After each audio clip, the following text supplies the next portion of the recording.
10টা বাজো আমরা শুনছি আছে, 11টায়ও শুনছি আছে, 12টায়ও শুনছি আছে, 1টা বাজেও শুনছি আছে, 2:30টা বাজে শুনি নাই।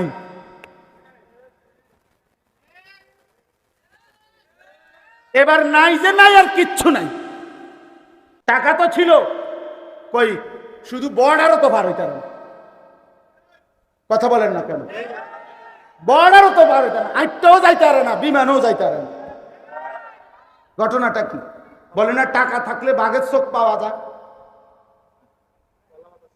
হ্যাঁ হ্যাঁ,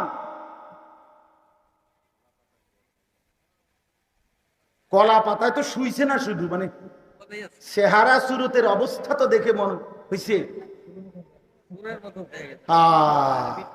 কি পরিমাণ ওলামায়ে কেরামকে বিদ্রুপ করছে সে।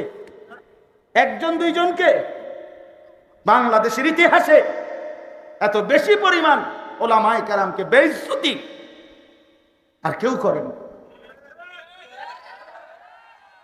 হয় যে পরিমাণ করছে, কলা ফাতাতে দিছি, এটাও তো শোকর নিয়ে মাটি গাইরা যে ভিতরে বিত্তে থুইছে না, এটাই তো বেশি। এই জন্য শুধুই আরেকজনের উপরে মুসিবত গেছে এই কথা ভাবলে চলবে না ভাইয়া। আমিও সবক নিতে হবে, আপনিও নিতে হবে। আল্লাহ ছাড়া মূলত আশ্রয় কারো কাছেই না। আশ্রয় শুধু কার কাছে? হ্যাঁ, আমি নিজে দেখছি মিয়া, ডাইরেক্ট সারা অঞ্চলে এরকম ফেস্টুন লাগানো আছে।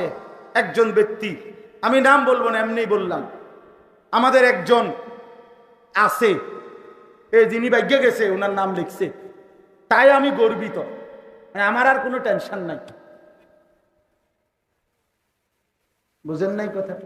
সারাটা অঞ্চলে নিজের নির্বাচনী এলাকায় এই ব্যানার, এই ফেস্টুন, বিলবোর্ড, লিফলেট, হ্যান্ডবিল লাগাইছে। আমাদের একজন আছে, মাঝখান দিয়ে ডট ডট, আপনি মিলেন,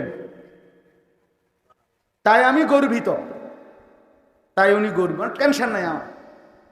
অথচ এক মানুষের কথা হবে, মুসলমানের কথা হবে, ইমানদারের কথা হবে, আমাদের আল্লাহ আছে, এই কারণে কোনো টেনশন নাই। এই জন্য ভাইয়া ছেলেদেরকেও বলি, একজন কিংবা একাধিক ব্যক্তি কিংবা গোষ্ঠী, দল কিংবা সমষ্টি, কেহই জুলুমের উপরে, অন্যায়ের উপরে সীমা লঙ্ঘন করতে নাই।